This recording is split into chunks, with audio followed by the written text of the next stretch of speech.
Oh no, some scary clown squirted water all over my comics. Never fear, son! In Colorado, there is one place to go for all your comic needs. Colorado Coins, Cards, and Comics. Oh boy, thanks Coins, Cards, Comics, man. Oh no, there's a lady hanging off that building. Can you save her? I can't save her, but you can also save 20% by getting a hold slot at Colorado Coins, Cards, and Comics. Oh no, she's falling. Did you know prices are also falling on back issues at Colorado Coins, Cards, and Comics? Thanks for saving me, Coins, Cards, Comics guy. Now I can buy my son the card games he wants and the sports memorabilia my husband wants. That's correct, ma'am. Colorado Coins, Cards, and Comics knocks it out of the park. So visit 6700 Wadsworth Boulevard in Arvada, Colorado. They're open Tuesday through Saturday, 10 a.m. to 6 p.m. And tell them the Real Nerd sent you. Does this sound familiar? You're interested in purchasing that new action figure, but aren't sure if it's worth it? Well, come check out PlasticExplosion.com, where you can go to find all the latest and greatest action figure previews and reviews. Every week, they'll be bringing you reviews and picks from your favorite collections, such as DC Universe, Masters of the Universe Classics, Marvel Universe, Star Wars, Transformers, and many more. Come check us out at PlasticExplosion.com. That's PlasticExplosion.com. For barbecue that can't be beat, try Birdman Barbecue Sauce. Available and original and spicy. These robust, full-flavor sauces have the awesome power to kick your taste buds in their face. And for that smoking taste on everything you eat, try new Birdman Smoke and Rub. Caution! Meat left unrubbed may suffer from flavor performance anxiety. You can pick up Birdman Barbecue at local area Ace Hardware stores, Ruff's Barbecue in Golden, and the Danny Cash Hot Shop off Broadway. You can also like us on Facebook at Birdman BBQ.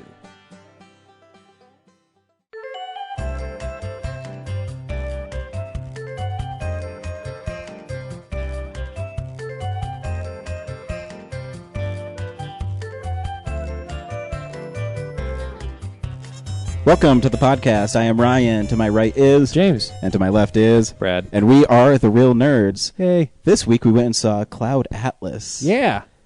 By the Wachowskis. And what's the other guy's name? Thomas Tickfer. Tickfer? Yeah. Twyrick? He did Run Lola Run. Twyker, yeah. No, Tickfer. He's like French or something. I think he's... There's no F anywhere in that name. I don't care. His name is Thomas Tickfer. Anyway. I don't know. Anyways, that's what we did. We went and saw a movie, which we do every week here on Real Nerds Podcast. We see the movies that you want us to hear, you want us to talk about sometimes. Yeah, and then sometimes we see the movie you don't want to hear us talk about. Yeah, and that'll be in 2 weeks when the new Twilight comes out. But you might want to hear us talk about it because it'll be funny, because it'll, it's really kind of fun to see tear apart those movies. And in this one, at least she fights a mountain lion. She fights a cougar, jumps in the air, wrestles the cougar to the ground. She does, because she's going to use it for food. She's not going to prey on a human. That's not what the Cullens do. They drive Volvos and... Well, actually, she's going to eat the deer, but then the cougar is going to eat the deer too. So she has to fight the cougar over the deer. Oh, right. I mean, you have to. This is a circle of life, guys. This is the kind of high-stakes drama and action you expect from the 5th movie in a series. I was watching an EPK about Twilight. Yeah. And evidently the... ending has been changed to make book? it more dramatic. Yes. Oh my goodness! You guys have access to these. It's just like Robert. I would not choose Twilight as. Well, when you're bored one day and you're on the internet, you're like, what can I access on this site, and just keep on going. What kind of spiral have you fallen down, Ryan? Where your last resort? You know what? I don't want to hear anything when I see the adaptation of my new favorite book, 50 Shades of Grey. Wait, I don't know. Is that the next level? I don't know. Can I have like $50,000 if you wrote that? Because you're a billionaire now. Yes. Anyways, we saw Cloud Atlas. The first thing we're going to do here is check some fan mail. Fan mail! And I will not do it as gay the next time. Did you hear that? We're going to check some fan mail. No offense. You would totally make that guy sitting behind us uncomfortable. That was I know, right? We got one email this week, and it's from Cora again. Yay. She sent us a poem. What? A Tim Burton poem. Is it poem. a haiku? It is. What? First she says, just for you all, got this from my friend Mitchell. Plus, I can't take what James said to heart because he pays to go see Transformer movies. Burn! Oh, come on. And that is true. And I will read this poem to you. I'm so excited. It says, roses are Johnny Depp. Violets are Johnny Depp. Depp, Johnny Depp. What a beautiful poem by Tim Burton, read by Helen Bonham Carter, and music by Danny Elfman.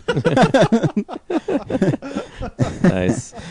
And that's, Tim Burton's career for the last 12 years. Tattooed on the back of my calf. Okay. Because that was so beautiful. Right on. Well, Yeah. you touched somebody, Cora. Thanks for the correspondence, as always. Did she write that? No, she said she got it from her friend Mitchell. I don't know where Mitchell got it, but Mitchell supplied us with... I think Mitchell probably stole it from Tim Burton. Because those are the last 7 movies Tim Burton's made. I know, right? He had that art show, I think, in L.A., so it was probably on a plaque somewhere at the show. It's actually written by Tim Burton himself. Good news, guys. What? We got a new phone call this week. What? We still do that? We do. Once a month, we get a phone call. We can take phone calls? It's not from a celebrity, but he's a celebrity in my heart. Our good friend Russell from Washington, D.C. Brad, push the button. No, don't stick your dick in it, dude. Push the button. Hey there, Ryan, Brad, and James. This is Russell from D.C. giving you guys a call. I just wanted to let you guys know. This week I watched The Best Exotic Marigold Hotel. I don't know if you guys have seen it yet. It is a Fox Searchlight Pictures. Since it is in the middle to the late of October and getting towards Academy Award season, I definitely recommend you guys take a look at this. It is a whole bunch of old British actors that decide to retire or go off to India after seeing an ad, and basically it is a touching Academy-type performance with people like Judi Dench. There's something to be said about the way that the British write their movies and TV shows in comparison to Americans. The movie is not so much as a tearjerker. And, when you think of American dramas, they have that overdone dramatic monologue that is supposed to really pull you in and make you weep, and all the women are, pulling out their tissue boxes. But this is one of those films that I think builds very, very slowly, and I think there's a level of patience that comes with a very well-written, subtly growing story. So if you guys get a chance, it also stars the same guy from Slumdog Millionaire, and it's a very similar storyline, but I would definitely say it's getting towards Academy season, so it's definitely a great way to kick things off. Anyways, love the show, guys. I keep on listening, and I can't wait for your next one. Thanks. Bye. So, yeah, Russell's basically telling us we should go see the Best Marigold Exotic Hotel. Is that how it goes? The Best Exotic Marigold Hotel? Now, I do actually want to see this movie. I want to see it, too. I saw the preview, and I like all the actors in it. I do, too, but there's a part of me that thinks he might be cranking us. Maybe. Maybe he saw the movie and hates it. And it's just like, you guys need to go see this movie. It's so good. What a dirty trick. I don't know. The first time I met, I've actually never met the guy. It was in real like life, but someone tricking us to go see. Fuck, I can't think of a movie that James made me go see that I don't like. Transformers. Transformers. Wait, you can't think of a movie. We just talked about Twilight, and you can't think of a movie. Oh, you I did made make you me go see that you don't like. But I did put myself through the horrific week of I was going to watch every Twilight because yeah, you did.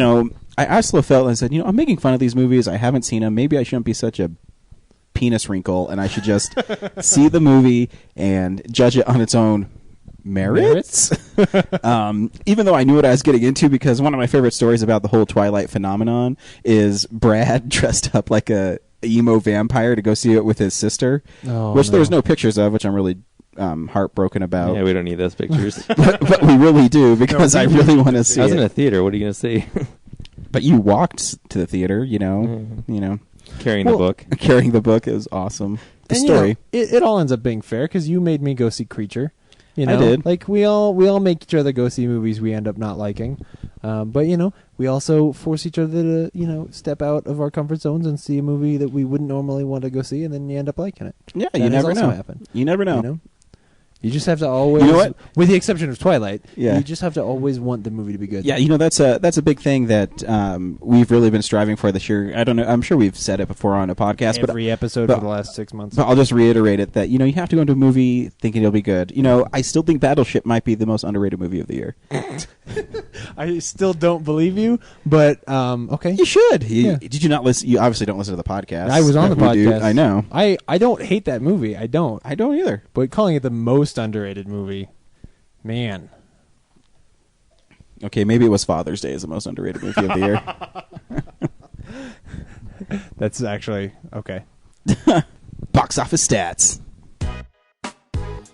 This is the box office stats. Last week, guys, Paranormal Activity 4, $29 million. Which you're like, oh my gosh, I made so much money, but it's down from like $52 million of Paranormal Activity 3. Yeah. So, and the word of mouth on this is still pretty poisonous. Yeah, So, well, I think that this ship is sinking. I don't know. Paramount's still laughing because it cost $4 million to make. Well, So, yeah. But it is at probably least $20 million in advertising, though. Yeah, and it's at least starting to drop off enough that they're probably going to start looking for a Sinister or something like that they can start Nice. sequelizing every single year. Do the same thing that they did with, because this sort of replaced Saw, where every year there was a Saw movie, and then every year there was a Paranormal Activity, and Yep. they'll find a new one. They will. The movie we saw, Seven Psychopaths, held up pretty well from the previous week. It didn't do too well its opening week. I think it was like $3 million or something. Yeah. And then it was only down 21% from the previous week, which is really good Yeah. for a movie. And I think it lost some theaters too. So you should go see it. Seven Psychopaths. It's totally it's worth one it. of those indie movies that will make its money back on DVD more than in theater. Oh yeah, totally. Yeah. So thank you, Box Office Mojo, for supplying us with all the stats we need to see how much money movies make and how many people go see them. That's a lot of people to go see Paranormal Activity 4. Oh gosh, there's a lot of people to be disappointed by Paranormal Activity 4. They will. And if you want to know about Paranormal Activity 3, stay tuned for what we've been watching, because I did watch that movie this week. Ugh. DVDs and Blu-rays, boys. DVD releases and Blu-rays. This week is a little light Yeah. in the DVD department. I was kind of hoping there'd be like horror classics or something coming out with Halloween the day after that people would rush out and say, oh, I need to get this on DVD. The big one, I guess, is The Campaign. Of course, they probably rushed that to Blu-ray because of the election coming up very soon. Also, Safety Not Guaranteed, which I meant to see in theaters, but it kind of was always in flux, like it was bouncing from theater to theater, which you two saw. Yeah. Which, It's good. People should check it out. Yeah, and if I get as much energy from you two guys in this podcast, then it's going to be great. Jeez. It's a quiet night. Your wife is sleeping in the other room. No, she's not. We're She's allowed to be- reading. We're allowed to be, laid back. This is your laid back podcast. Nah, Listen to it on the cool. ride on the way to work in the morning. I was going to say, listen on the way home so you drive off the road and Yeah. fall asleep. Hey, watch out for that deer. Also, Ruby Sparks is also coming out. Did you see that, or did you see that? I saw it. You Oh, saw you it, did? and would you recommend it a rental? Yeah, it's at least a rental. I don't remember you seeing that movie. I don't even remember what that movie's about. Because you don't listen to me. It's the one about where Paul Dano writes the girl, and she comes to life, I guess. Oh, yes. I do Yeah. remember you talking about that movie, yeah. Yeah. I I pay attention when you talk about things like RoboCop. Then I'm there. Totally I saw there. a new picture of RoboCop on a motorcycle. Yeah, right. Harry Knowles made an interesting point on his video today that part of why that suit looks so bad is because it's all black. If they brought back that gunmetal gray blue color, it might be a little bit cooler. And two, it's photos from spies, so Well, maybe yeah. when you put it on film, it probably might look better. Yeah, Yeah. I thought they're going to shade it in post or something. Yeah, put a bunch of sparkling lights and draw pictures on him and things like that with CG. Maybe. Draw LED dicks pointing at his face. He's gonna have a bunch of sirens and arrows pointing hey, run that way if you don't want to get shot and things like that. His chest opens up, little screen pops out that says, halt. You're committing a crime. Put down the gun. I want to see that movie made. Especially, I want to see the classic Inspector Gadget scene where he freaks out and all the things happen at once and springs pop out of weird places. I imagine that movie is a slapstick comedy, so I think it's Absolutely. gonna be great. I'm really looking forward to. Also, Rosemary's Baby, the Criterion Collection comes out, which I will not be buying because I do not support Roman Polanski. Yeah. I don't know if he'll make But some money off people of love it. that. Some I don't know if people- he'll make money off of that DVD Blu-ray release, but Yeah, and it's one of those things that people who collect Criterions pick up all the Criterions, so Yeah. it's a big release for sure. Unless you're poor like us, yeah. then we only get the ones we want. Yeah, you just wait until Because you that's see the only them. thing that's a bummer with... I should say that we're not that poor. Yeah, but Criterions are always $32, $34. They're Oh, hardly yeah. ever on sale. It's usually like once a year you can get them on sale. Yeah. And at Barnes & Noble, the two that still have Blu-rays in town. What else is coming out, James? Bindle Stiffs, which is the DVD release of that Kevin Smith distributed movie, which means we'll finally get a chance to see it because I don't know. I don't even know what happened to that movie. I don't know if he ever brought it to town or not. I think he just released it in L.A. Yeah, I maybe mean, New I York. was kind of hoping that they would have it streaming on Netflix or something. Yeah, that might be good. But this is now your chance to check it out. And it's $26? Wow, It's $26 on Amazon. That's but- expensive Blu-ray. Yeah. Well, Is and that this is DVD? also pre-release. You know, a lot of Yeah. times things will drop on actual release day. The DVD of Coma, which was that miniseries that Tony Scott and Ridley Scott did right before, unfortunately, Tony Scott died, which did not actually. Oh look yeah, very that's a good, but miniseries. I thought that was a series. It's just a miniseries. No, it was just a miniseries, and their miniseries are kind of hit or miss. Mhm. Like their Andromeda Strain was so frustratingly bad, but I always kind of try to check them out. You know, They're always, especially if it comes to they're Netflix or creative, something. so you could always find something in them. Yeah, it looked like one of those where like the story was going to be pretty ridiculous, but there were going to be some cool ideas in it. So I definitely want to check it out. And then the very first season of Copper, which is a BBC show, is coming out this week as well. Which I always thought kind of looked interesting when I saw the previews. Oh, yeah. I never watched it, but it looked interesting.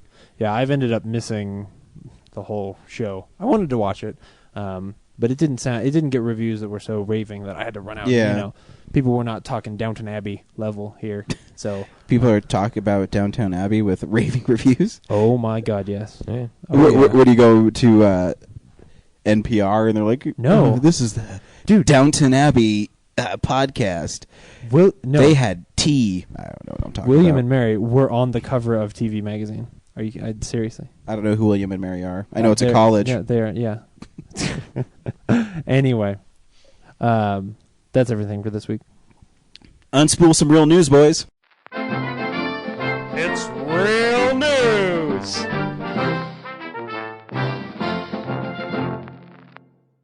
James usually has the stuff, but I'm going to steal the thunder this week because I don't care.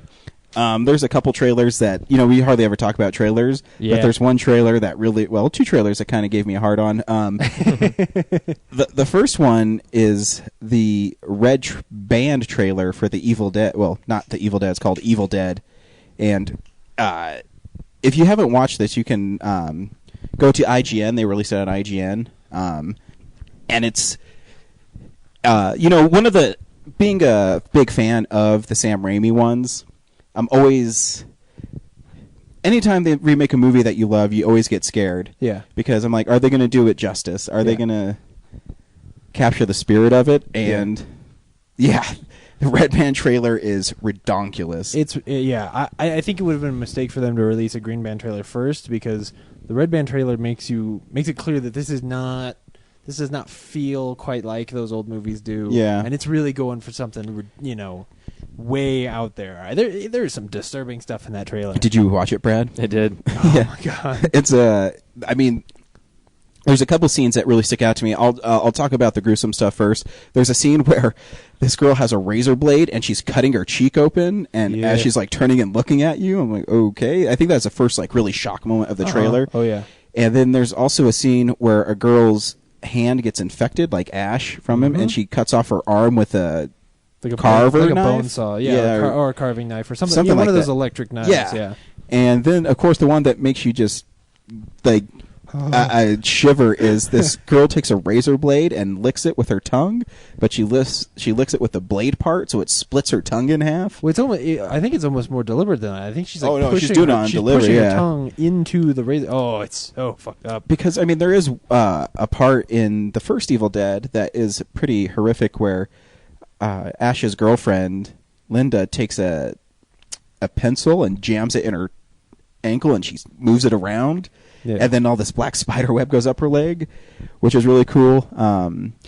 And then, of course, it ends with the tree raping scene. Yeah. Which is, I mean, what I think is really crazy is you see this stuff, and I mean, I haven't seen it before, but you know, the first Evil Dead's got X ratings, and now you see this stuff, and it's way more gruesome. Oh yeah. Where Sam Raimi's Evil Deads, even though they're kind of gruesome, they still kind of had a slapstick quality to them. Where these are not slapstick. This is straight up horror. Yeah. When you see Bruce Campbell's been out in interviews and stuff talking a lot about it because he's a producer, and the two big things that he says are, first off, I am not in the movie, and Which I don't believe him. Yeah, there's a part of me that doesn't believe him either. Did I tell you my dream is a post-credit scene? The girl drags her or girl or guy, whoever survives the movie, drags himself out of whatever, and there's a demon comes from behind him and is about to get him, and then it gets blasted off screen, and then there's Ash with his boomstick, you know, and it'll say, "Come with me if you want to live." Oh my God, that would be so amazing. It would be cool, but I think it would be in betrayal to the second thing that Bruce Campbell keeps saying, which is that they're trying to make a very hardcore, gory, violent horror film. They're not going for the same kind of stuff that Evil Dead 2 and 3 are, where there's a lot of comedy in there, and it should still end that way. That'd be awesome. Yeah, it would but be. There's a part in the trailer that goes by really quick that I do have a theory, and I could be wrong. I don't know. I watched the trailer about 4 times.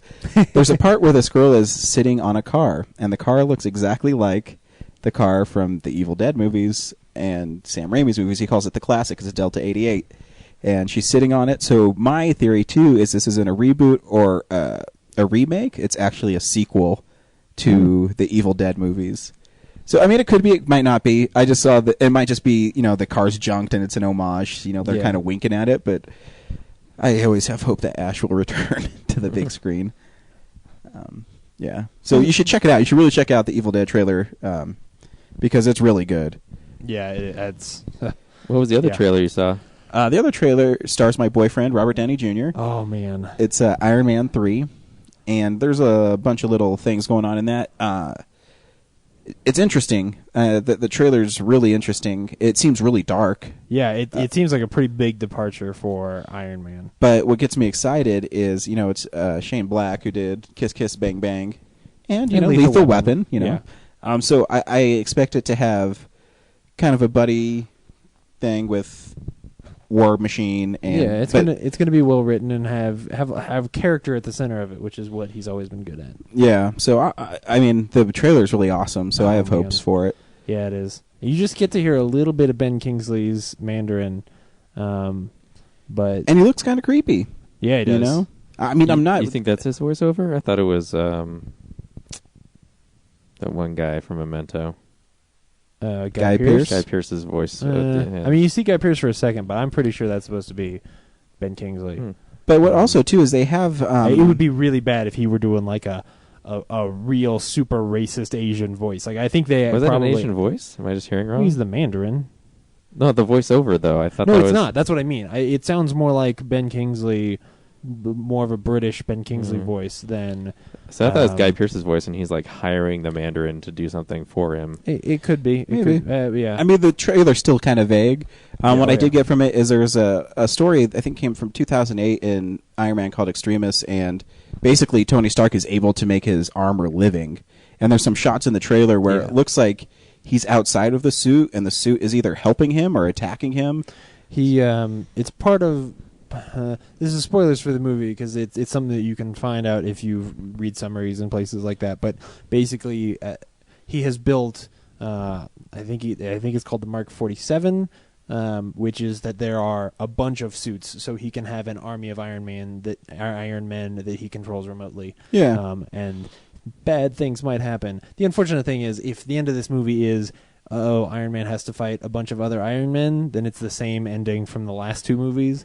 But But I think actually the sweetest scene in the trailer is I don't know if it's Air Force One or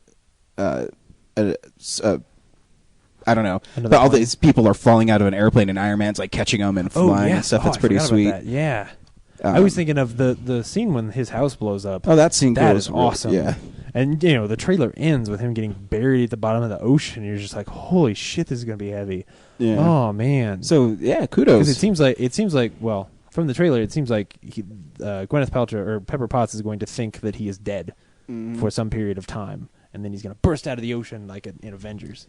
Yeah, that's one of my favorite shots in Avengers. Yeah. But anyways, yeah, those are my things that I saw this week that I thought were pretty cool. So you should check out those trailers because one, I'm really excited for Iron Man because I love seeing Robert Downey Jr. and Evil Dead because I love those movies. And it's the first movie of Phase 2. Like, this is that place where, okay, we've set up this whole universe, and now we can just watch these characters play ball in it. One of the movies that I saw a little news snippet, I think it was on CNN, about Gravity, which is George Clooney, Sandra Bullock, and Robert Downey Jr., which he's not even really mentioned in the article. Yeah. But I guess it's so effects heavy that they're pushing it till next December or something. I'm not sure. Yeah, or it's delayed indefinitely. Yeah, they're not quite sure when. Because it was supposed to come out the end of November, and obviously that's not happening. No. I mean, Because there's with a not even movie with trailer those for 3 it yet. stars, and you haven't even seen a trailer for it. Yeah. Well, and it's Alfonso Cuarón. He tends to really, hit for the fences. I am so full of baseball metaphors in the last few minutes. And He's so been watching Moneyball. it could be really hard for a movie like his to both meet expectations and get done in time. So better that they push that a little bit than. I really wanted 2 Robert Downey Jr. movies this year, though. But I'm not you'll going to get get 2 them. next year. No, that's so long. You might get 3. Who knows? He might Who be doing knows? something else. Maybe he's doing something else. I have no Especially idea. if Gravity's been in the can for as long as it has been. He could be doing something else. I'm sure he is. I mean, Yeah. Iron Man 3 is probably almost done with principal photography, but my guess. Yeah. It might even be done. Who knows? Yeah, I think it's pretty much done. Anyways, one of the Jim. interesting things is that I have a feeling that they wanted to keep Iron Patriot totally secret so that no one would know, and that would be the geek thing. Mhm. Is that when they reveal that, like, oh no. But then, of course, the candid photos have totally spoiled it, so we'll probably see that in the next trailer a little too. Yeah, I think he was in the first trailer, though. He kind of walked by. There is a little shot, but I think that is a reaction to the fact that Yeah. they Well, they're not going to use Norman Osborn, but that'd be sweet if he showed up in it as a head of Hammer. Anyways, what else you got for me, James?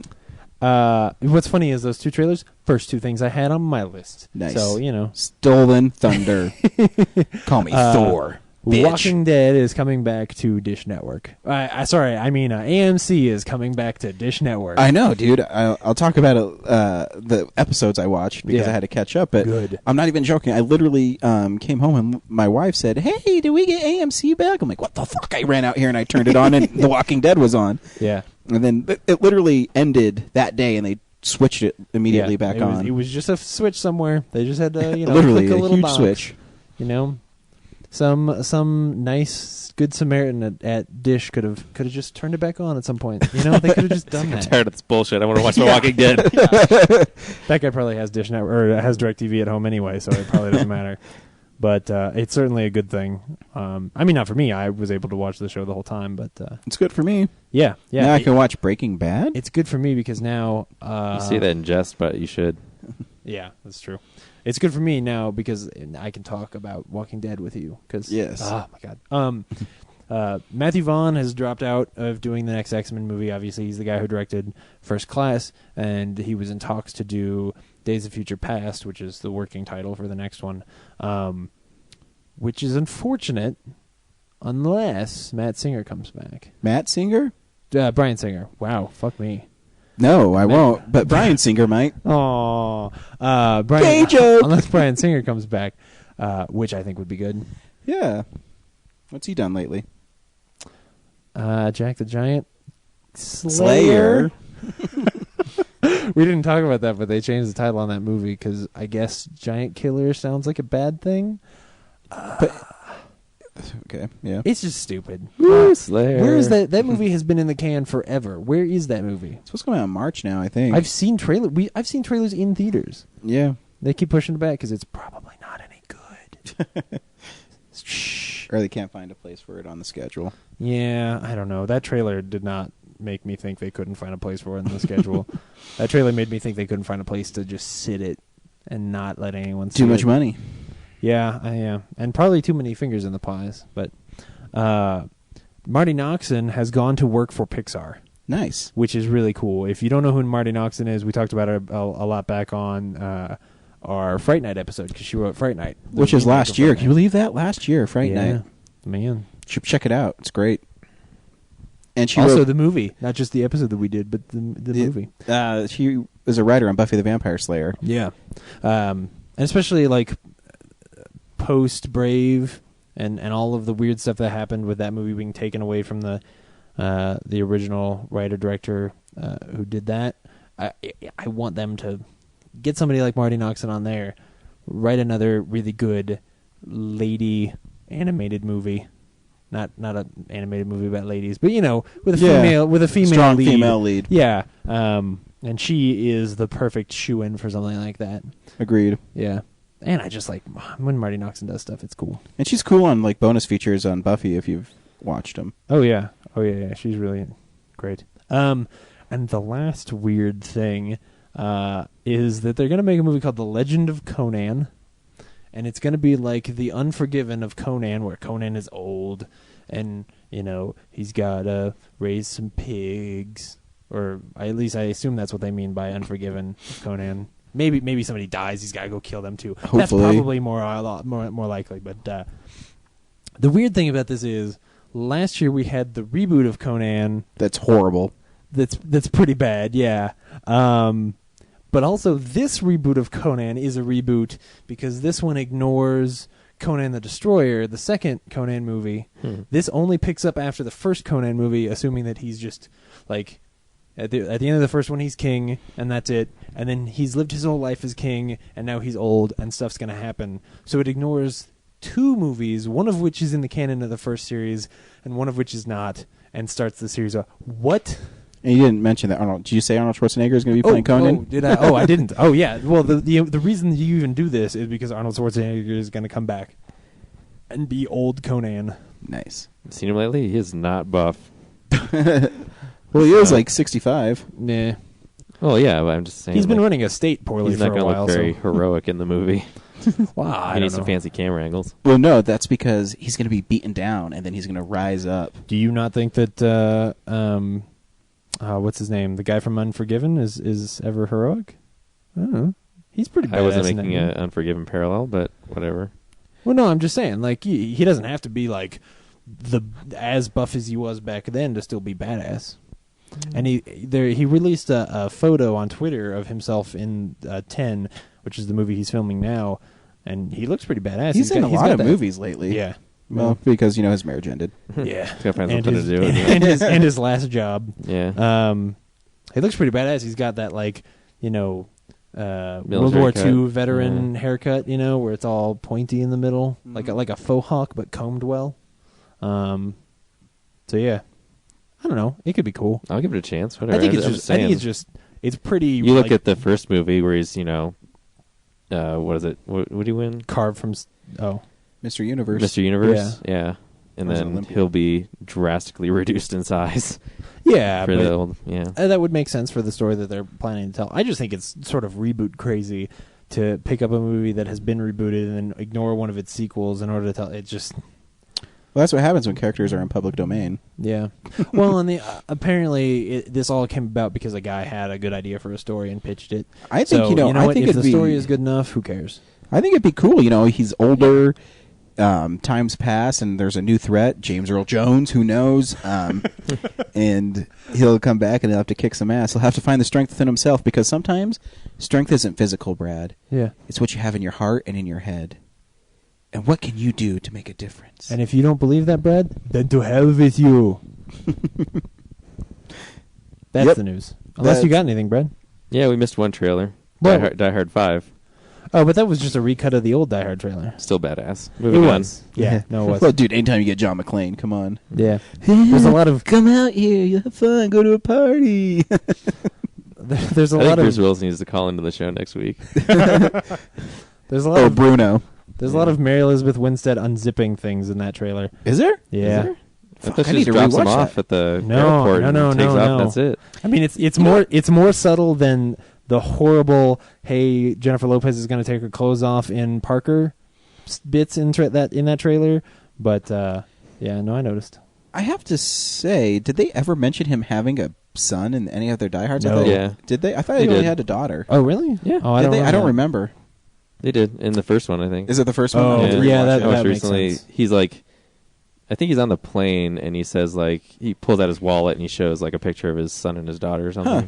I'll have to rewatch that movie because Yeah. it's badass. They probably cut that on the TV version. I'm sure you've probably seen the TV version. Yeah, a I lot don't know more the last often. time Yeah. I've actually watched Die Hard unedited. Yeah, I watched it on AMC a couple months ago, and I was like, feels like stuff's missing. Oh, there is. Yeah, Yeah. yeah. They've. I love cut that quite movie a bit. though. They should Yeah. release an ultimate Blu-ray of it. Maybe if I hold out before the new one comes out, they'll definitely have it. Probably. I got Yeah, that yeah. 4-pack. It's pretty sweet. The oh yeah, that one. Yeah, that is pretty good. I Cover kept art's not almost great, buying it, but Yeah. every now and then it'll drop in price, and then the next time I see that I'll happen, have to get it. Yeah. But Today's a good day to Die Hard. back when they announced that, of course, I was the one who kept saying they should just have Mary Elizabeth Winstead be the hero and have her kick ass alongside with him instead of bringing back a son. Yeah, because that'd be way cooler. I mean, Yeah. seriously.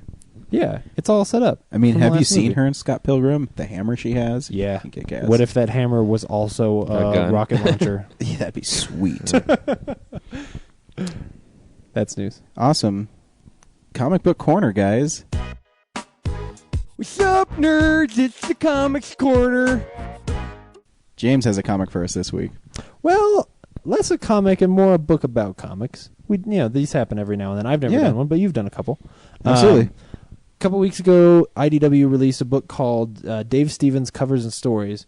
And Dave Stevens is a guy who everybody knows fairly well because of The Rocketeer. But what's interesting about Covers and Stories, which it's a beautiful book. It's about an inch thick, and it's an IDW hardcover, which you can attest to. They are they are beautiful books, and they feel good. Love They walking smell good. But anyway, this book, though, the only bit of Rocketeer art is done by the guy who wrote the introduction at the beginning.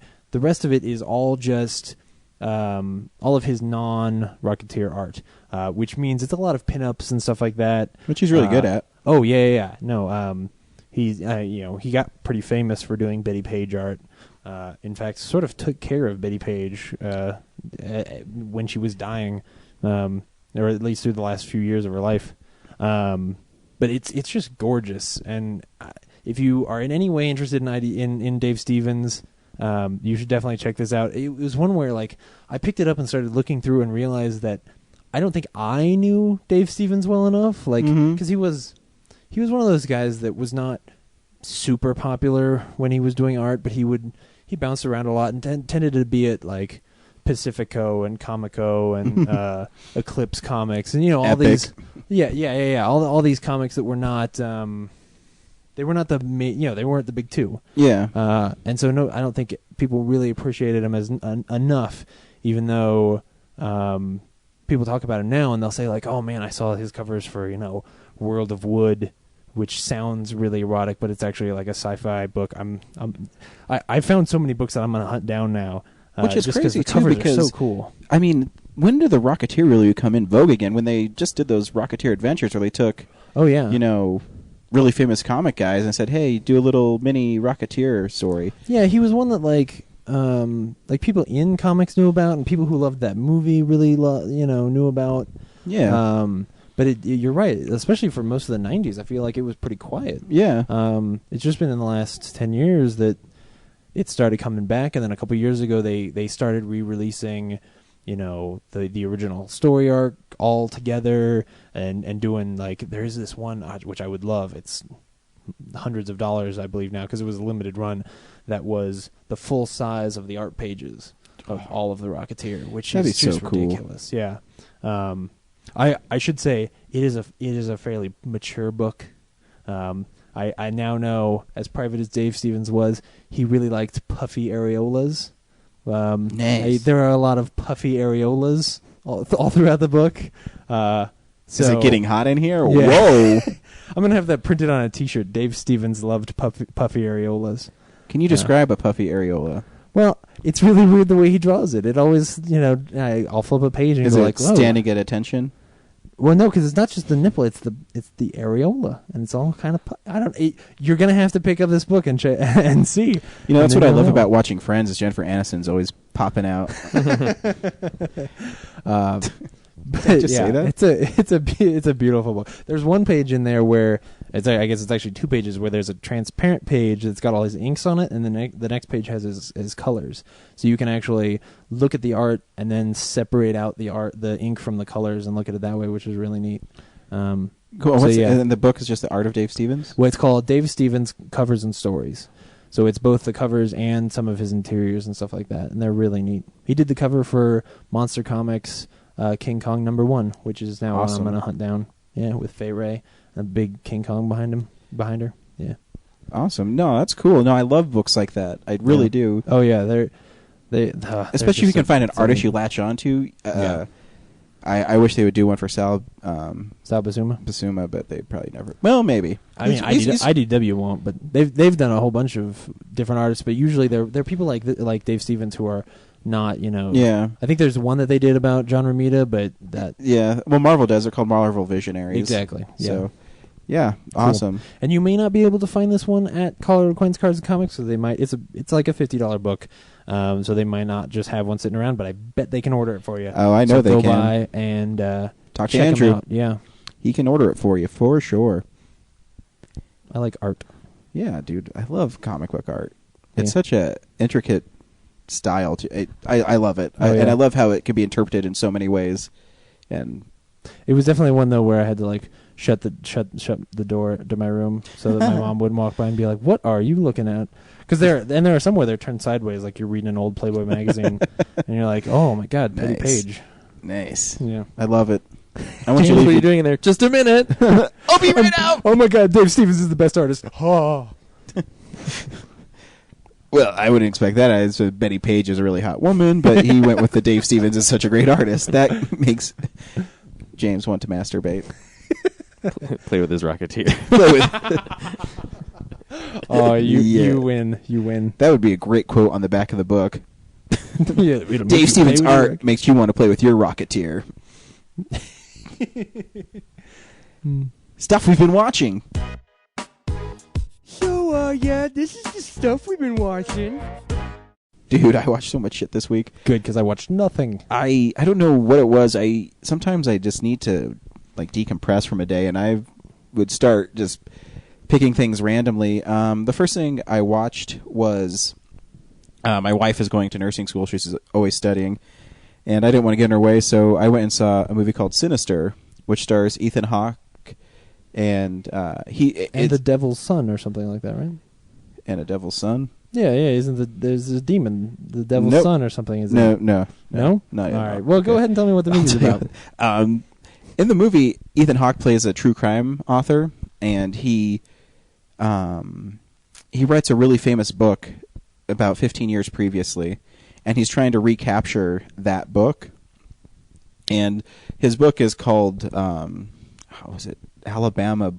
Bloody Alabama or something like that, and it indicts the police for not doing anything to help with the investigation. He kind of exposes the police as inept detectives, and so he solves the case. And so, and I'll say right away, the opening of this movie is pretty horrific. It's really weird. It's a found footage movie. Oh, but I'll have to explain it. But anyways, the first shot of the movie is there's a family of 4, and they have bags over their head, and they have nooses around their neck, and it's on a tree, and you don't see. They're just sitting there on the ground. You're like, what the hell is happening? And then you see like a branch cutter. You know what I'm talking about? Is like that really long stick that has a blade on the end. I don't know. Yeah. It's a branch cutter, I guess, and it's sawing this branch, and then when it breaks, every single family member goes up and's hung, and like they're I see. Children like and I gotcha. Because the rope like goes through the tree. Exactly. Yeah. So right away you're like, whoa, what am I in for? And what happens is Ethan Hawke's character buys the house where this family was murdered because he wants to get to the investigation, because 4 of the family were murdered, but one of the children is missing. So the police treat it as, a 4-person homicide. The other child was kidnapped, but they have no hope. So they're saying, well, she's probably dead, And so the whole point of Ethan Hawke writing this book is he wants to write the book to solve this mystery. And so as he's moving into this house, he goes up to the attic, and there's a box with a Super 8 camera in it and Super 8 film, and it says home movies. And, dude, these movies are fucking disturbing. So, I mean, I'll give you... So then it becomes a found footage found movie. footage, exactly. Because you watch a bunch of because these. you watch it with him. Weird. And but it's a good portion of the movie where you're watching found footage? No, actually. Okay. It's really hard to describe, but he turns on the first one, and how's the first one go? These kids are just playing catch in their backyard, and with their father, and he's just watching it, and then it cuts to that scene where they're being hung, right? And so he's like, "What the fuck?" And he writes, who's videotaping it. And so then he goes to pick up the phone to call the police, but then he's like, well, this is my last chance to make money. So he hangs up the phone, and then he watches another one called Family Barbecue, where it's this Mexican family from Sacramento, and they're fishing, and then the next shot is them in a car that is caught on fire. Oh, dude, there's like some disturbing things, and then one's this family's throats getting slashed, and they're about to do it to their little 6-year-old boy, and Ethan Hawke's character looks away, and you kind of feel that way. You're like, why are we watching this? Why are we putting yourself through this thing? And as the story progresses, it's dark. I mean, and I wouldn't say it's a straight up horror, because I mean there's not tons of blood and gore, but it's more just disturbing. It is. Like, it's we're going to show you some shit you exactly, because it's kind of a ghost story. It's a found footage, and they do it really clever, and because it's also a true crime story, because you're kind of finding out what's happening to these families and the connections to this stuff, and it's really good. I think you should see it. If The Cabin in the Woods didn't come out this year, it'd be the best horror movie of the year. But that The Cabin in the Woods came out, it's second. But the one thing I did not like about this movie, and it's not spoiling the movie because I won't tell you exactly what happened at the end, but after the end happens, they have this moment where the screen goes black, and then it comes back on, and then the box is back, and it says home movies, and the camera's kind of drawing back, and as I'm watching it, it looks like the box is CGI. I'm like, this is weird. And then that stupid monster's head just pops out of nowhere, so it's the cheapest scare ever. Yeah. And I say that's really unnecessary, because the movie was super effective how it ended. Yeah. And to me, what just reeked of, before we release this movie, we have to have one cheap scare. Yeah. And I when I see that, I call it the Friday the 13th scare, because Friday the 13th, when it ended, they had a little thing where Jason pops out of the water and pulls her in. And a lot of movies do that. Yeah. But not as effectively as Friday the 13th. So, yeah, but I recommend go seeing Sinister, because it's really good. Cool. It's different. And the performances are amazing in it. Like, Ethan Hawke's really good in it. I'm not going to see it. It'll scare the poop out of me. Yeah, because you also see the demon guy. He's always kind of in the background. So it's kind of creepy. So check it out. I also finally got around to seeing Prometheus on Blu-ray. I won't spend time on it, but it's beautiful on Blu-ray, and not just visually, but the score, sometimes some of the interactions between characters I love. The deleted scenes are really good. Mm-hmm. Some of them, I think, we talked about this, but some of them I think are better than the version in the movie. Yeah, I agree, because it kind of just gives you just a little more, and it just gives you those character beats that you kind of miss in movies. Yeah. I mean, we didn't talk about... When I talked about it, I talked about the CG version of the monster that comes back to the ship. Spoilers for Prometheus, but we didn't talk about... I don't care much about the longer beginning, but the alternate ending where thing breathes a little bit more. Yeah. You said earlier that you like that one better. I do too. Yeah, because it breathes more. You're right. Yeah. Because you can kind of... It gives it more tension, because, David says the engineer is coming. Yeah. And she's kind of panicking, and then he shows up. He just doesn't show up out of kind of nowhere. Well, and he hunts her through the ship, and so it's not as much, in the theatrical version, it's more like, well, okay, he breaks in, she swings an axe at him a couple times, hits a button, and then he, gets beaten by the thing behind the door. But in the longer version, there is some cool scenes there, especially, man. spoilers for a deleted scene, but she's hiding behind the bar. Yeah, and it's when he awesome. looks around and he sees her and just looks down at her, and they there's a moment where they just look at each other, and I was like, this is awesome, Because that is so much more terrifying. Yeah, the subtext of it too is, I mean, he's looking down at her because he believes he's truly superior to her. Oh yeah. And it's great. Oh yeah, it's like he's catching a rat behind a table. Yeah, he's and like, I don't "Ah, care." I'm gonna You know, fuck-" yeah. Who It was a cares? great moment. Yeah. So yeah, It's really a shame, and I would like to see a version where that's cut in, because I think I would prefer to watch the whole movie with those two scenes switched I agree. out. Also, a new thing I've been doing is I go onto Amazon Prime, and I'll pick 1930s, and I'll just pick some random movie that pops up. Just 1930s, or like Whatever. I mean, I okay. could put 70s. Yeah. I don't know why I'm doing it, because I think as I'm getting older, I have a bigger appreciation for the art of movie making now. Oh yeah. Because I mean, I still love my Friday the 13th and Indiana Jones and stuff, but now I'm kind of getting into the older stuff. So I typed in the 1930s, and the first thing that came up is a movie called Bringing Up Baby, which stars Cary Grant and Katharine Hepburn. It's from 1938, and it's a screwball comedy, and it's really funny. And I mean, you could.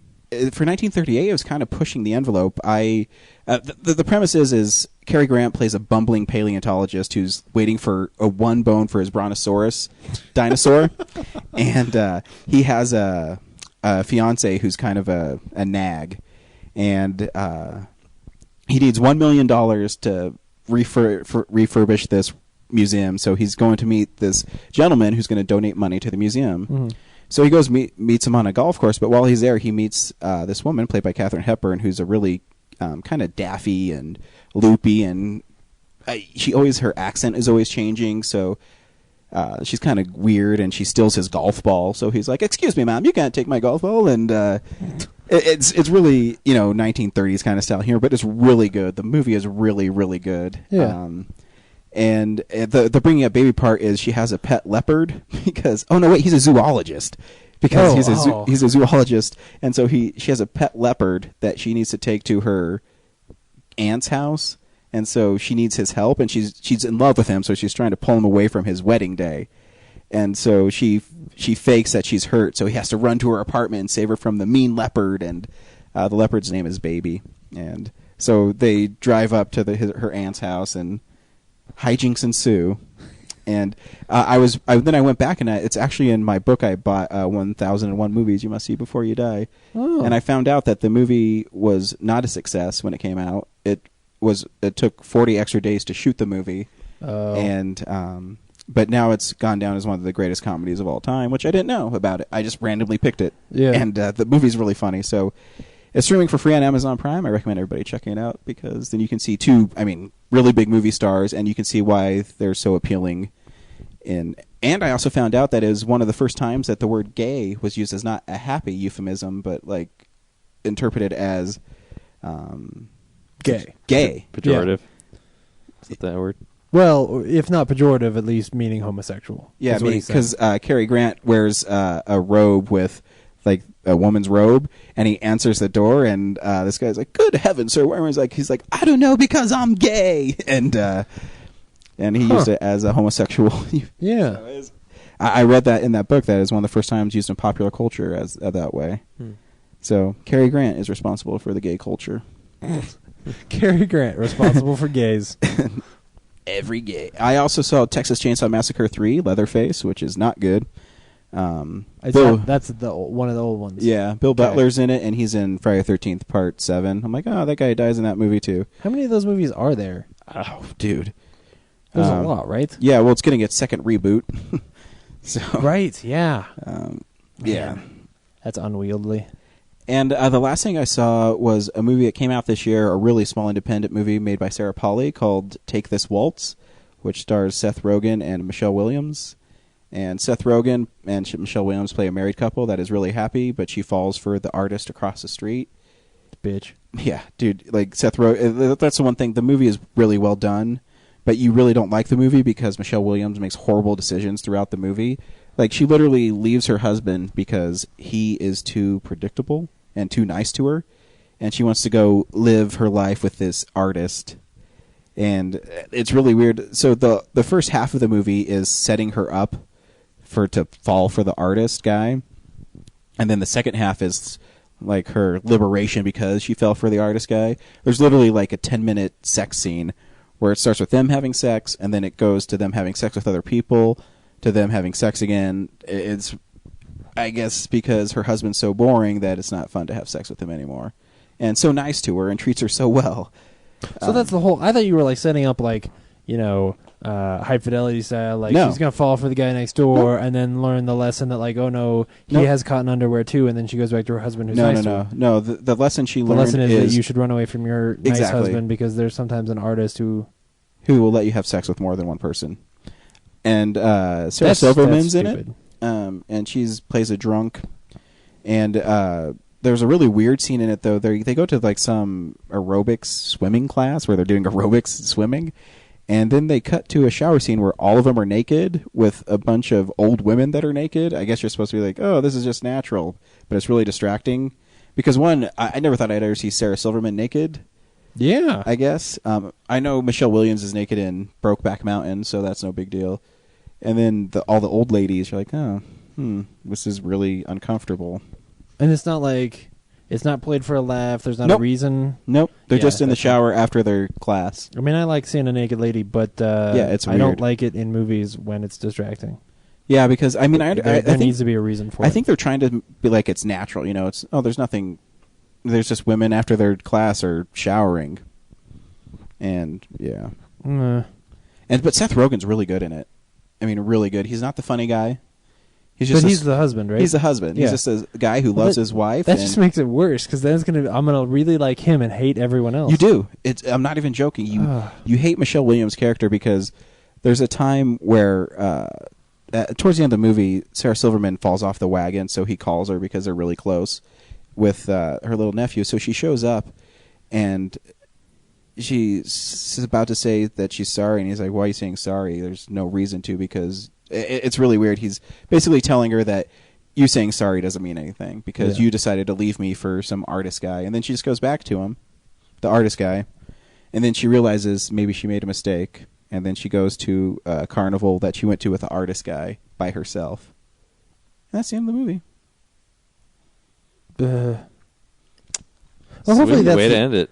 hopefully that's the intent. Hopefully the intent is here's some people making a bad decision. You shouldn't make the bad decisions either. Yeah. But I hate that when it's like what was the Woody Allen movie from last year that everybody loved? Midnight in Paris. Midnight in Paris, where I was like, it's the same thing. I hate when the main character makes shitty decisions for their lives for dumb reasons, and I'm supposed to be on their side about it. Like, you can't root for her, and the problem is you root for Seth Rogen's character because literally he's writing a cookbook called Tastes Like Chicken.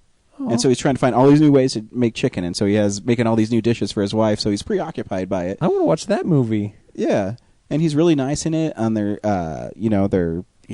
the artist guy. It's like one of those movies where you're supposed to like fall in love because the artist guy is so cool. To make money to pay for his art, he has a rickshaw that he runs up and down town in. Can you hear my eyes rolling back in my head? Totally. So yeah, so it's really weird. Like the movie's not poorly made, but the characters are so unlikable. You're like, this movie kind of sucks. So yeah, take this waltz. Brad, what did you watch this week? I skipped over The Walking Dead, but we can get to it later. Yeah, we'll get to it. I watched some more of The Office and Marvel's The Avengers. So there you Nice. go. Cool. Which Hey, we've isn't talked that about movie in, good? That is good. Yeah. Yep. There's only one God, ma'am, and I don't think he looks like that. It's funny 'cause Captain America and the Avengers. I know. if you listen to the I don't commentary, think you Joss quoted him Whedon correctly, but yeah. specifically addresses that line on his commentary. Then how does it go? I don't remember then. But I don't think he. The end part's messed up. I forget what it is, but we should move it along to. I don't think he Walking dresses Dead. like that. I think is what he said. Anyway, it doesn't matter. I really only saw two things worth talking about this week. I finished The League, actually, which I talked about starting it last week, and I really love that show, and Taco is hilarious. And I so wish I had caught up so that we could have been talking about it this whole time. Though I still, after 3 some seasons of the show, still do not understand at all what fantasy football is or how it works, or every time they're talking about fantasy football, I am lost. It's still a great show, but what I realize is it's D&D.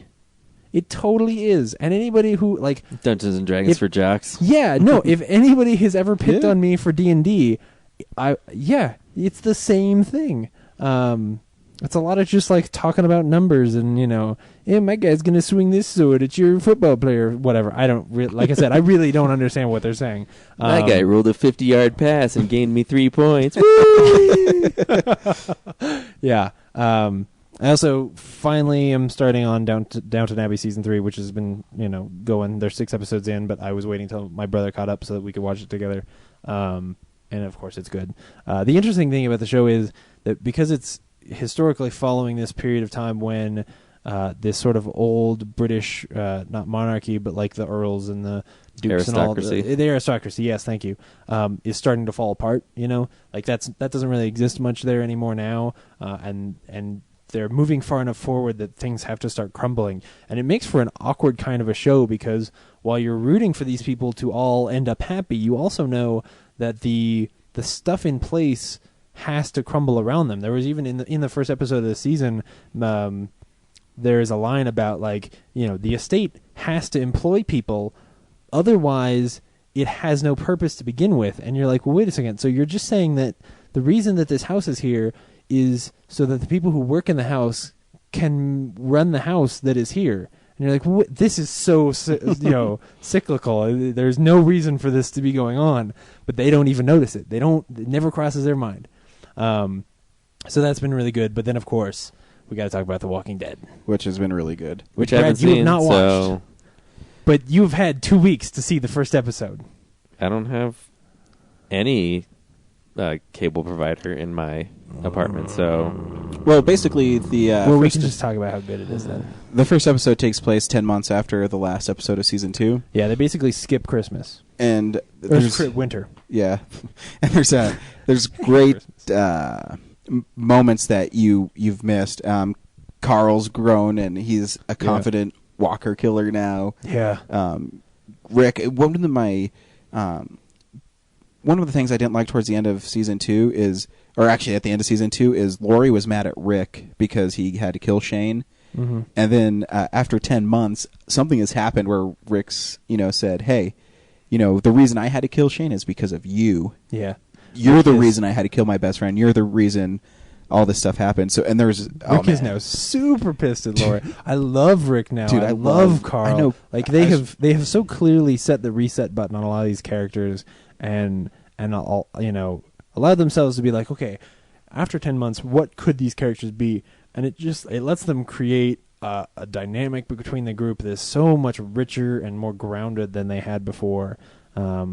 It's so coming into its own. Yeah, because the thing with the first 2 seasons is after Rick finds his family, it's maybe, I don't know, a couple weeks. Yeah. From the end of season 1 to season 2. Mm-hmm.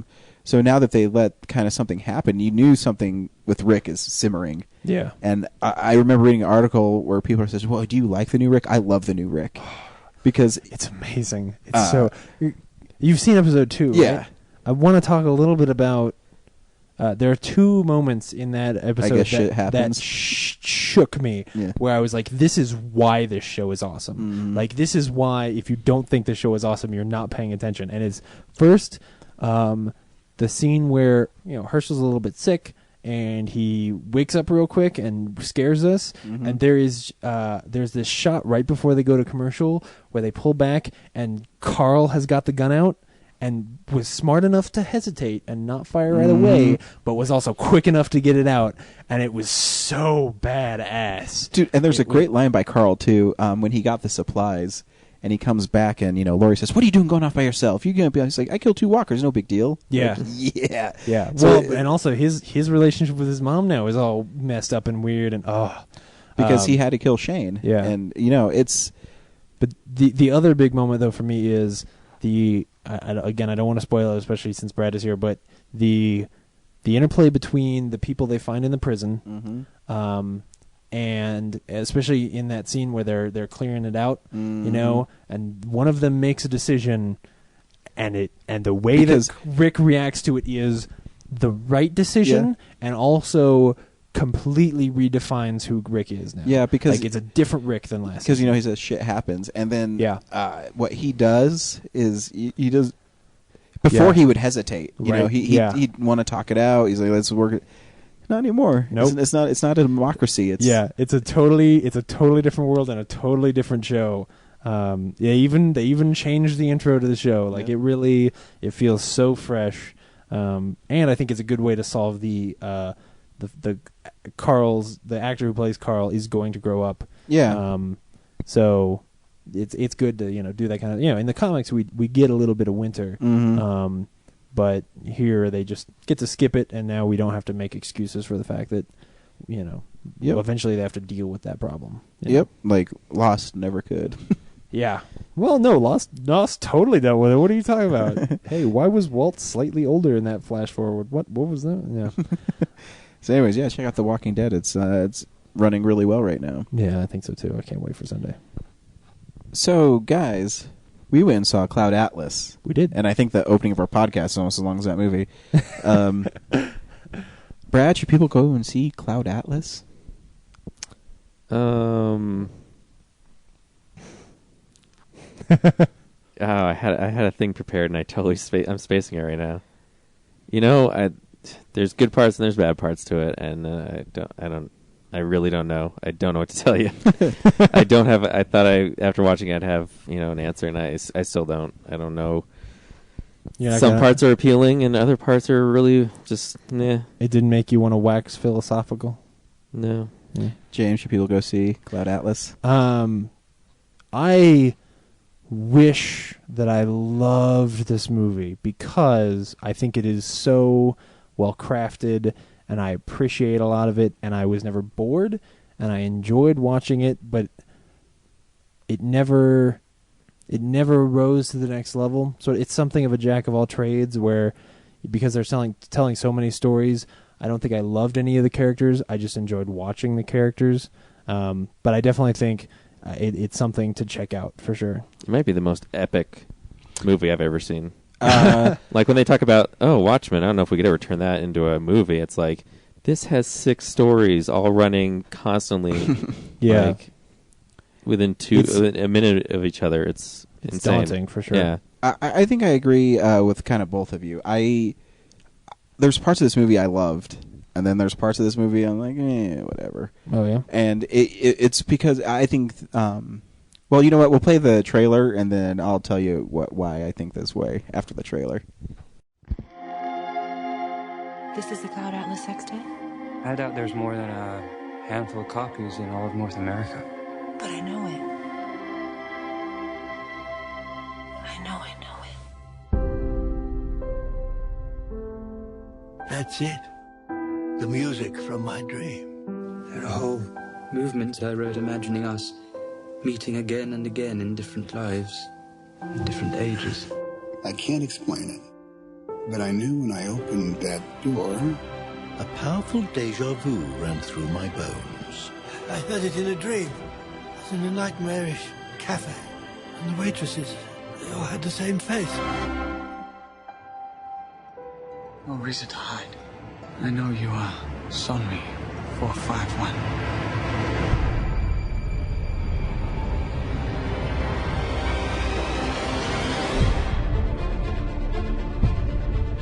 Yesterday, my life was headed in one direction.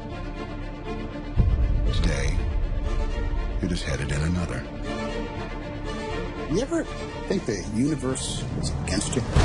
Fear, belief, love, phenomena that determine the course of our lives. These forces begin long before we are born and continue after we perish.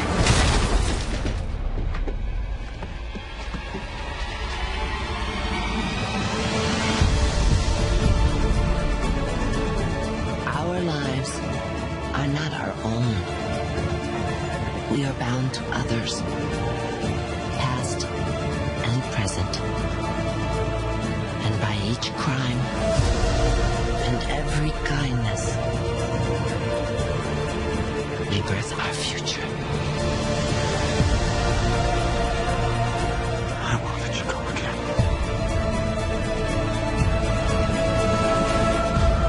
I believe there is another world waiting for us, a better world. And I'll be waiting for you there.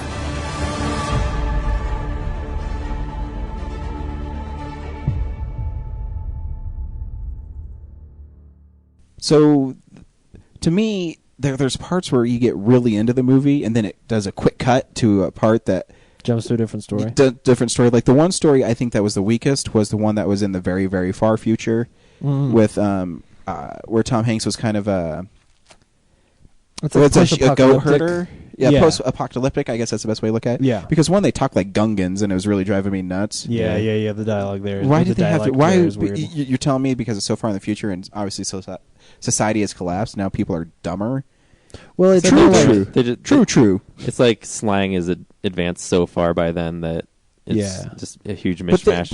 It's supposed to be like a dialect. There's like no order, so... It was a mix of like Gungan and New Orleans talk. Yeah, it was really bizarre. It was awkward and should have just been dropped because there are other language issues in the movie where they'll talk about the way that language evolves, especially in the other futuristic story, which and I really deal loved. with it in a more interesting way. I think the Sonmi one I loved. Oh yeah, I thought it was a cool story, and the one with the old folks, the Timothy one. That could have been its own movie. Adventures of Timothy Cavendish. Yeah, which was great because the old guy is trying to bust out of the retirement home was amazing. I mean, the whole movie is how people are connected throughout time. Well, I think we should explain that it's almost like you could almost look at it as something of an anthology, and that it's like an anthology. Basically, there are these 6 different stories that are all going on at the same time. That they're intertwined by similar themes often enough, and they're the same actors, and we're definitely it's strongly encouraged that you believe that they are. That the characters are reincarnations of each other basically throughout time, but it all breaks down on whether or not all of the stories work for you. If all of them are entertaining, then you're gonna love the whole movie. If half of them are entertaining and half of them aren't, where every 5 minutes they switch to a different story and you go, oh fuck, now I gotta watch this one, and then 5 minutes later, like, oh yes, cool, we get back to this. Then it's gonna be a pacing problem. Yeah, I think there is pacing problems in the movie. Yeah. Because like I said, the very far future one really didn't work for me. I thought the ship one, it took a while to get going. Yeah. And, I mean, but I love that story. If you just take that story out and we're getting into the spoiler section here, and you just start telling the story about like this guy and this freed slave that he helps rescue, and this doctor who's poisoning the first guy, that story is awesome. Yeah. But you get back to it so rarely that it takes a while to get amped up in it again. And it's so brief that it doesn't actually tie back into that one. To me is the most on its own, like the rest of them I feel like they intertwine the themes fairly well. Except for the Halle Berry nuclear one, actually, I think that's the one I think I like the least. It's got a lot of action in it, but I guess too. I mean, it's hard for me too because I think when they had actors playing different races, it was kind of like jarring. Like I never really bought, the Chinese girl. Korean ones are always bad. Yeah, the Chinese or the Korean girl, I guess, as an American girl, and the British and American actors as Koreans. Yeah, like it was really even like Hugo Weaving when the makeup is so bad. In a lot of them. Well, but some of the makeup is like all of Tom Hanks's makeup. I think is fantastic. Oh yeah. Tom Hanks is good. But then the Korean eyes, which some of them I'm looking at, I'm going, they look like Hugo Weaving's man. He looks like a Romulan from Star Trek. Like, really, he does. He does. Like especially because the way they do his hair too. But those eyes, and I'm looking at him going like, why did they do this? Because his eyes are more like crazy squinty racist than hers are. The actual Korean woman. Yeah. And that, which was just, it looks weird, and like And you're right. The makeup isn't done well enough because, like Jim Sturgis, when he's a Korean, his forehead is smooth and perfect, and then he's got a little. And is it even makeup, or do you think it was CGI? Because sometimes it looked like it was CGI to me. I think when she's white, her eyes are CGI. Mm-hmm. Like when she is his wife later, and they're confronting Hugo Weaving. Mm-hmm. I'm pretty sure because she looked a little bit weird. Yeah, there's just that's the hardest part for me in that movie was buying that because it went through so many time periods where that constant change was kind of jarring. Mm-hmm. Where it's like the dude's not Korean, and you just I don't know. It's but I mean, there's some parts that really work. Like I love the Sonmi story because I mean it was different than I thought it was going to be, and it had where I guess. I don't even know what you would call her, a martyr, something where she's, she basically... She ends up getting martyred. Her whole story is that her whole purpose is to expose this fake world they live in. And I thought the whole story was really well done. Yeah. It has a lot of ties into some pretty classic sci-fi. It's got a little... Soylent Green in there, and there's even a callback to Soylent Green, but it's got a little Soylent Green. It's got old folks. It's got a little THX 1138 in there. Like Soylent Green are people. Yeah, it's a good story, but at the same time, I don't think all the stories had themes of slavery. Oh yeah, at some point in them. Yeah, which I think that's the thing that impresses me the most about this is just how tight that script has to be in order to have things line up the way that they do and let the themes really sort of play on each other from one story to the next. Because there are times where they, a character would say something and then they'd cut to the next thing and you'd be like, what that character said is totally lending into what's happening next in this story. And at the same time, this feels like the natural progression of this story from the last place we saw it. Because I think it's a intriguing enough movie where I think I want to see it again. Yeah. To kind of catch all the intricacies of it, but I don't know. I don't know. I'm really torn on the movie because I don't know. I guess I should say that if you like sci-fi, you should probably check it out. I don't think it's the worst movie. No. I mean, there's some parts that are super well done. And was there ever a point when you were like really bored, where you were no, get through this? Early on, I was like about 30 minutes in, I was like, oh my god, is this really going to be as bad as it is? And then maybe I started getting steam. 10 minutes later, I'm starting to like settle into it and like just accepting that it's going to be a little off. Well, and especially those pacing and like storytelling, like it's very unconventional and right. Yeah, those first 20 minutes they have to set up so many stories. Yeah. That it does. Well, you just don't know what you're in for because it's not you're right. Yeah, conventional. I think enough, I agree with you too because at the beginning I'm like, what am I seeing? I'm not sure. I'm not sold on this premise yet. Yeah. And the makeup's like everyone looks goofy because all these people are playing different looking characters, but it's not convincing enough aesthetically.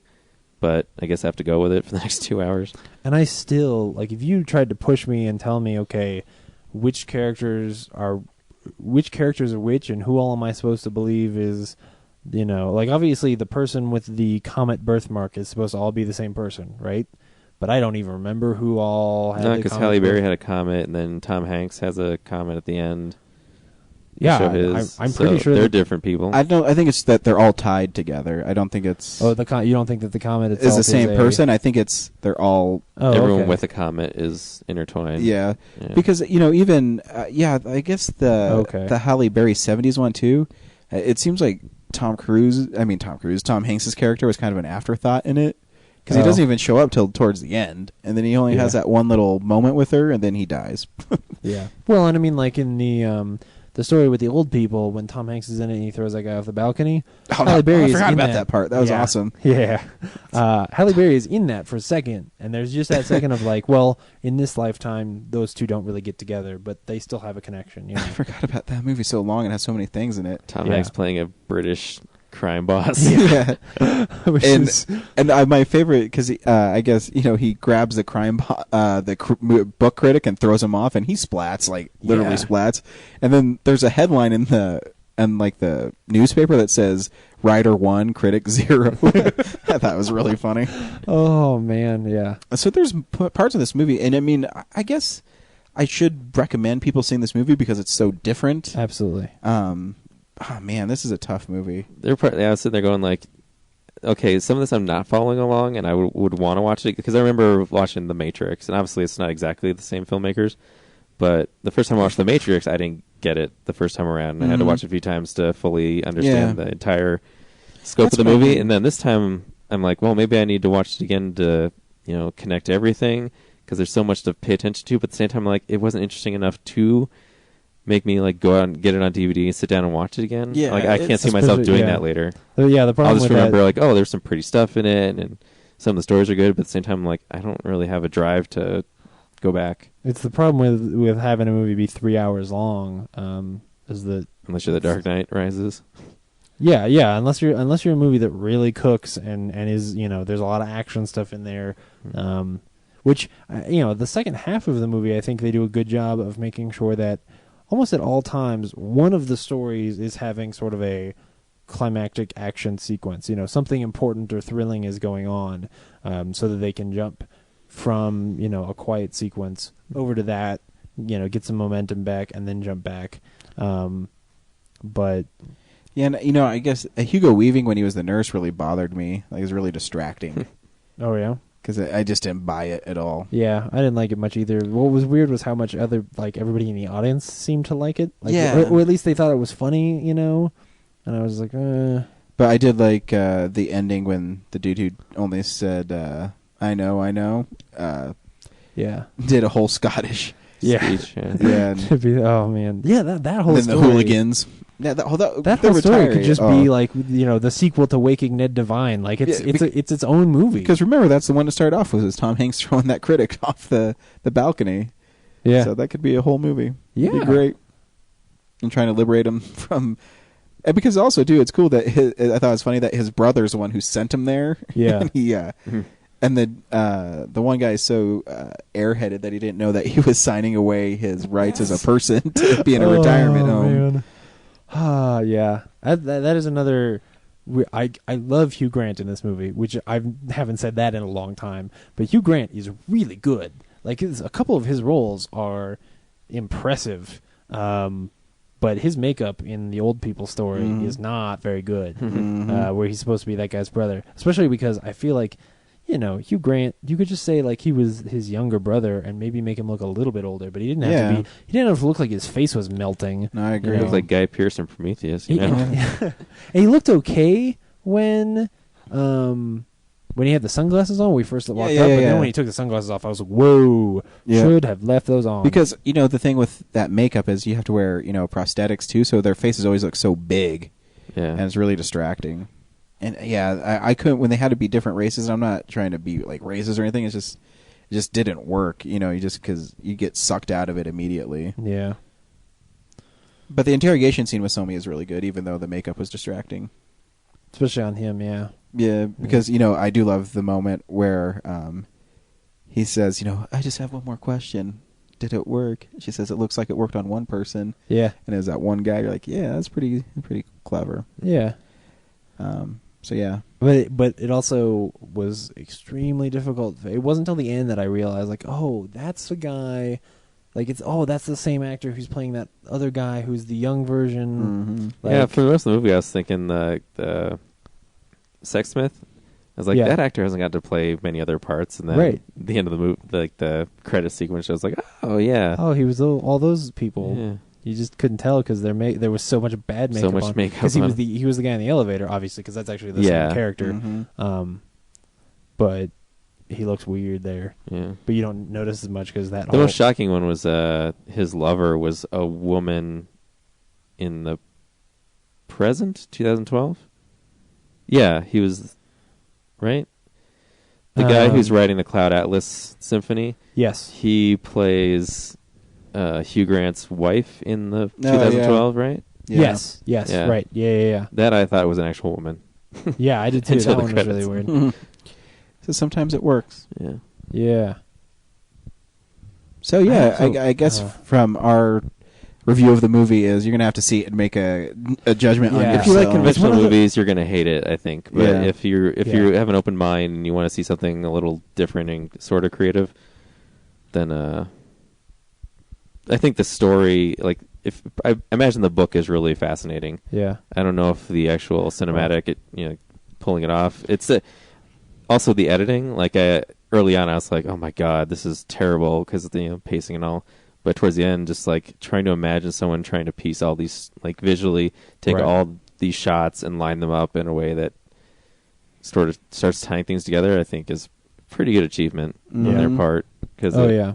Well, and especially considering when the credits start to roll in, they actually sort of split the credits right and left, where on the left side is all the stuff that the Wachowskis did and all of the people who worked with them, and on the right side is Thomas Tickfor and all his. So it's like seeing Grindhouse, where there's really two movies, because they each like took a couple of the stories and did them each themselves.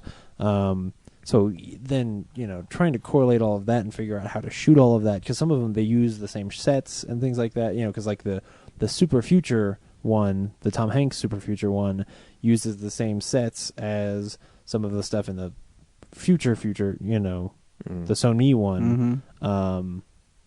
Which that one, the connection, I don't know how you get from the Sony one to... my guess is that the nuclear power plant explodes, and that is part of what makes that island go wonky. No, there's a little throwaway line where the one guy says that New Seoul is going to be like Old Seoul in 100 years because of all the water. Yeah. But there's not enough ice in the world. Anyway, that's Just saying that's what they were saying. Yeah. That's why there's islands everywhere, and they have to use those boats to go from place to place. But like when we saw that shot, well, because I had to think that at some point that nuclear power plant thing was going to work back in. Though I guess they end up revealing. Yeah, they reveal it something. because remember that little boy says, "Oh, this is going to make a great story." There's also he wrote the story. Yeah. That they read about the detective story about it. But then, like when we see the wide shot of the island, there's like a devastation. There's like the devastated city, and then there's like a big explosion thing in the middle, as if something bad happened there. But maybe it was just there was a war or something. We never find out what the fall is. I guess it's the revolution, but I think it's just the water everywhere, and that's why there's islands of people that aren't as advanced as the other people, because the water levels of Earth rose so much. Now it's just a bunch of islands everywhere. Is what I got. I don't know. I could all cut off. Yeah. I mean, I could interpret it wrong, but that's what I got out of it. We can't just build some higher cities. Yeah, I don't know. Anyway, so you can. You gonna say something else about Glad Atlas? No, I was just gonna say, somebody ought to see it. Someone should see this movie. You can follow us on Twitter, real_nerds. You can go to our website, realnerdspodcast.com. Email us, realnerds@gmail.com. Like us on Facebook, Real Nerds Podcast. You can call us, 720-6nerds5. And you can be on the show like our good old friend Russell was. Make sure you leave comments. We'll make sure we hit you up for sure. Thank you to everybody who liked us this week and is following us now on Twitter. I appreciate it. And James, did you want to say something? Well, yeah. If there's anybody listening and you've seen a show that's new this fall that I didn't see that you think is good, or that I did see but only watched a few episodes and you think it's gotten good, let me know, and I will catch up on it again and give it another shot, or give it a shot in the first place. Because so far, TV shows this fall. So, thanks for listening. Appreciate it. Yeah. Bye. Bye.